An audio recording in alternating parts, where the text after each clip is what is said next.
السلام علیکم viewers.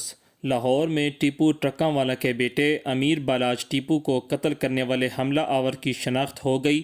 Police ذرائع کے مطابق امیر بالاج ٹیپو پر حملہ کرنے والا شخص شیخو پورہ کے نواحی گاؤں کا رہائشی تھا۔ حملہ آور کی شناخت فنگر پرنٹس کی مدد سے کی گئی۔ حملہ آور کی شناخت مظفر حسین ولد صادق کے نام سے ہوئی۔ ملزم مظفر حسین حساس ادارے کا سابق ملازم نکلا۔ ملزم مظفر حسین 3 بار امیر بالاج کے سامنے گیا تو ان کے بھائی مصعب اور سیکیورٹی نے ہٹا دیا۔ اس سے ایک روز قبل ہی ملزم نے نیا موبائل فون اور سم خریدی تھی۔ پولیس کا مزید کہنا ہے کہ ملزم مظفر حسین کے موبائل فون کی سم کراچی کی رہائشی خاتون لطیفہ بی بی کے نام پر رجسٹرڈ تھی۔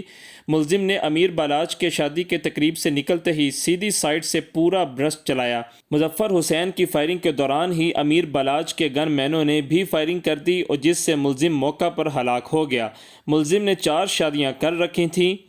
ویورز، آپ کو بتاتے چلیں کہ یہ انتہائی افسوسناک واقعہ گزشتہ روز ملتان روڈ پر واقع نجی ہاؤسنگ سوسائٹی میں سابق ڈی ایس پی اکبر اقبال بلّہ کے بیٹے کی شادی کی تقریب میں فائرنگ سے ٹیپو ٹرکاں والے کے بیٹے امیر بالاج ٹیپو سمیت 3 افراد زخمی ہوئے تھے، جنہیں فوری طور پر ہسپتال منتقل کیا گیا، جہاں امیر بالاج ٹیپو زخموں کی تاب نہ لاتے ہوئے جاں بحق ہو گئے تھے۔